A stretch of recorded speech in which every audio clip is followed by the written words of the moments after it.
কি গো শুনছো? ও তুমি চলে আসছো? প্রচন্ড গরম পড়েছে গো আজকে। বাইরে কি গরম না, খুব রোদ উঠেছে। একটু কিছু খাওয়াও তো ভালো দেখে, একটু আরাম পাই। তুমি বসো, আমি তোমাকে একটু আম পান্না করে দিই। দাঁড়াও।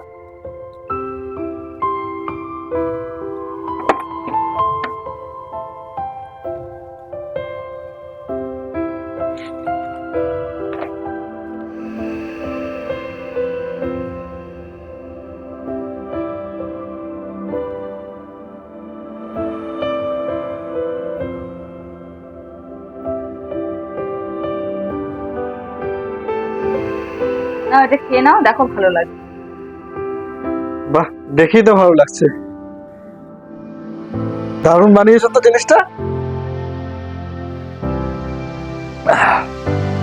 একদম ফ্রেশ হয়ে গেলাম গো সত্যি।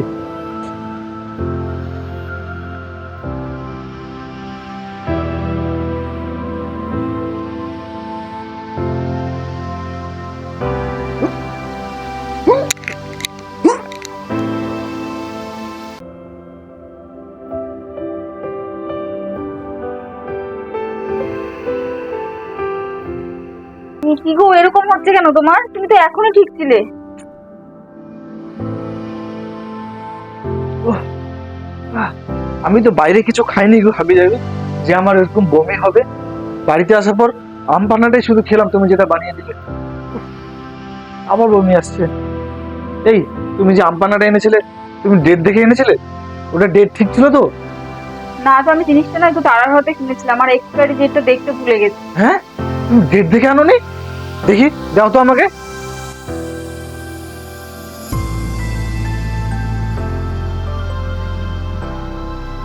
তুমি এটা ডেট দেখে সত্যি আনোনি? তুমি দেখেছো এটার এক্সপায়ারি ডেট আছে 1/1/2025, আর এখন চলছে 26/5/2025। তার মানে অলরেডি এটা 5 মাস হয়ে গেছে, এক্সপায়ারি হয়ে গেছে।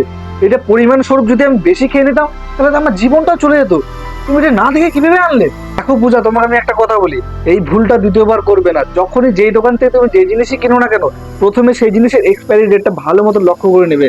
কারণ তুমি ভুলে যাও না, তোমার বাড়িতে একটা বাচ্চাও আছে।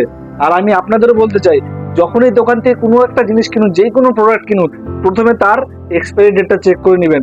না হলে একটা সামান্য ভুলের জন্য আপনার প্রিয় মানুষটা আপনার জীবন থেকে হারিয়েও যেতে পারে।